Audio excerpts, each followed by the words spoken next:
Today I'm going to be watching this video which is about the strangest Swedish words. I've watched a couple of videos along these lines recently. They're all enjoyable. It's quite nice to learn about these interesting words and about the Swedish language. Tell me what you think is the strangest Swedish word in your opinion as a Swede. But yeah, let's learn about some of them. I'm from the USA. I am Oscar and I'm from Sweden. I think you can survive a long way with en öl tack. En öl tack. En öl tack. En öl tack. En öl tack. One beer, please. One beer. En öl tack. Very important. So tack is beer, right? Tack, no, tack is thank you, but it's also please, which makes it a really good word. Like we can use it in both sentences. One beer, please, in this sense would be one beer, thank you. You survive in Sweden of this, right? You can point and say this, denna tack. This one, please. Okay. So denna tack. And then you can just be at a coffee shop or anywhere and be like, denna tack, denna tack, denna tack, and then. That's like, I used to live in China, in Shanghai, and that was pretty much how I got around, just pointing at things and having the basic words to get by. And actually, surprisingly, I got by very easily. So this is actually good advice, not just for Sweden, but going to any country. At least learn the basics. Born? What? Bjorn? What born? What? Yeah, like, wow. Is it a V of what? Like, you're so aggressive when you speak. I'm sorry. Try to say it. I mean, that is the thing, like, some languages are aggressive. I feel like the Swedish language is one of the most, like, wholesome, like, satisfying languages to listen to. It's like so melodic and it kind of bounces, and it's like when you compare it to something like the Scottish like accent or Scottish English, I feel is a bit more aggressive, but the Swedish language very nice. I think that's maybe why there's so many good singers in Sweden as well. But like Bjorn is a name, is it not? So I don't know if this has anything to do with the name Bjorn. As you would tell a child. Flatborn. Good. Yeah, Flatborn. But sometimes you yell at your children. True. Flatborn. The pronunciation would be, you see the A with two dots above the head, maybe I can say. It's actually pronounced A. And since there's two T's, the A is pronounced a bit faster and stronger. So tvätt. Tvätt. And then you see that O with two dots over the head. Looks like a smiley face. Right, very surprised smiley. That's actually pronounced That's where this is where it's getting hard. Yeah. This pronunciation. Yeah, so that word is actually björn. Björn. And together. Björn. Very good. Did I do it? Yeah. Hey, let's go. A laundry bear. A laundry bear?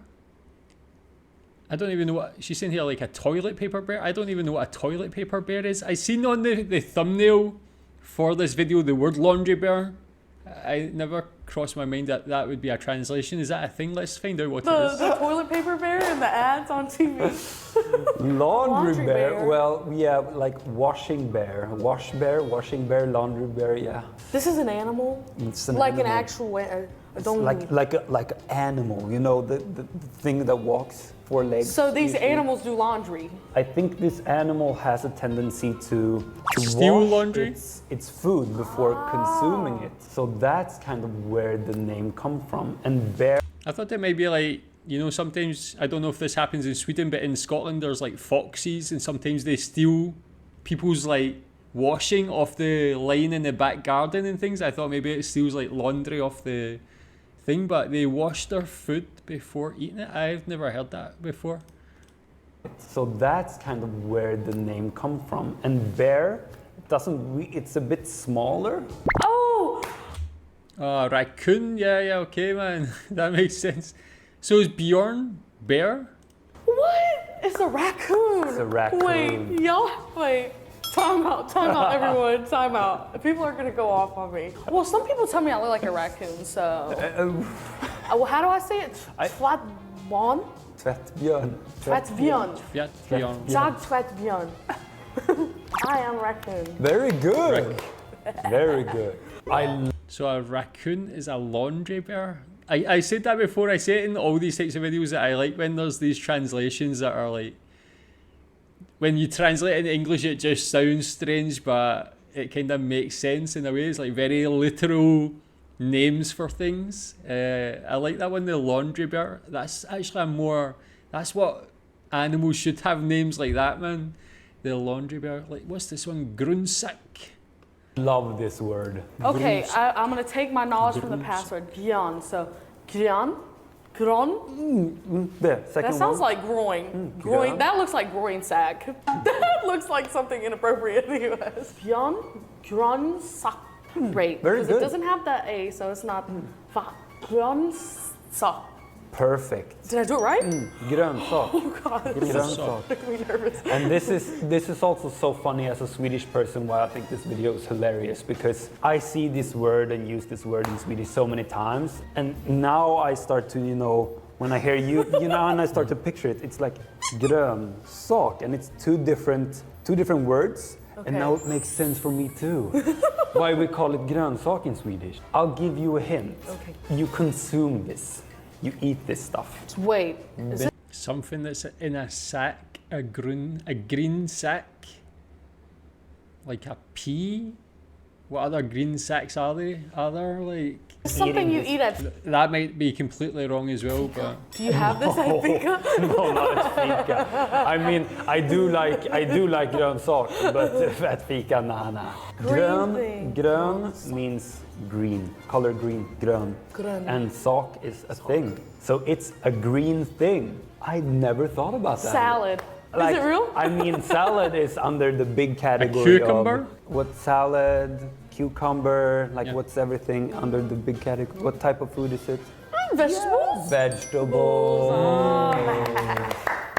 Grönsak. vegetables. Okay, cool, man. So yeah, like, this is the interesting thing about watching these videos as well, maybe for Swedish people, is like, when you see the translation in English and then you think about the structure of the word as well. That's one thing I learned when I was learning Malay, is it made me think a lot about the English languages, or the English language and words we use in English as well, and how words are actually structured. You think more about it and you think things you don't really think about when you just say words so normally or commonly. You don't really think about how they're structured or where they originate from, but that one, it's quite interesting to see like a Swedish person be surprised. This one, flodhast. Very good. Ooh. Flodhast. Flodhast. The O is pronounced ooh, like very flodhast. The second word you did so well this last time. Hest. Flodhast. So good. So good. Also makes so much sense. Well, that looks like flood, but the hest is giving Very me good. nothing. Very good. Really? Very good. Hest? Is it And some type of hest season? No, it's actually an animal. Another animal. Yeah. Hest is horse. River horse. River horse. Is this another one of these? So the direct so flood is like river in Swedish. That's really cool. So it's almost like flood.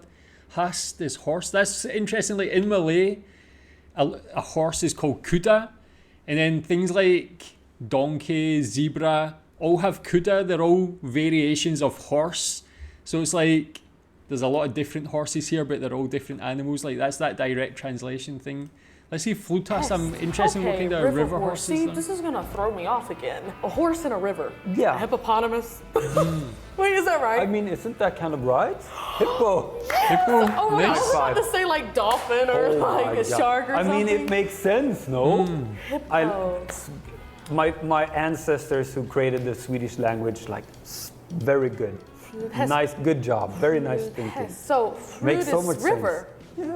Yeah, flute, yeah. Is there a lot of hippos in Sweden? We don't have a lot of hippos. I was about to say hippopotamus are kind of scary.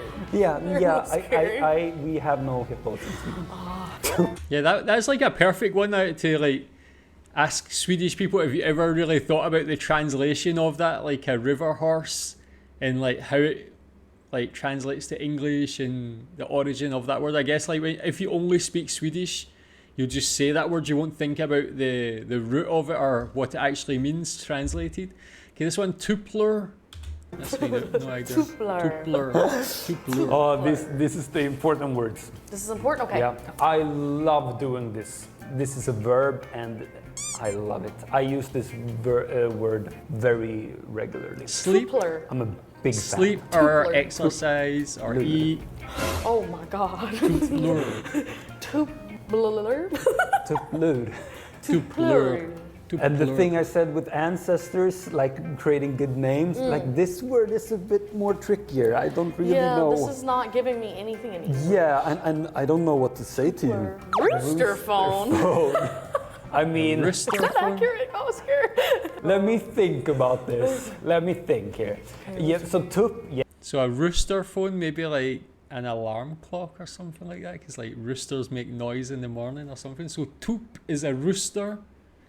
Lure is a Yes, phone. rooster. That's correct. And lur. I mean, yes, lur. It could be used as phone. I think more slang, like old Swedish language slang, is also like you take a lur. You take a rest. Take a lur. Take a lur. A rooster rest. Oh, Take a nap? now I can. Napping? Is it That's napping? It's napping. Oh, It is very good. Now I think it makes sense because roosters wake people up early in the morning. So maybe it's like a short nap after the rooster has already woken people Nice. up. Also, like when you go back to sleep in the morning? Kinda, like a rooster nap. In Sweden we do use the word nap though a lot. Nap. Just nap. Jag går och tar en nap. I go and take a nap. I take a rooster phone.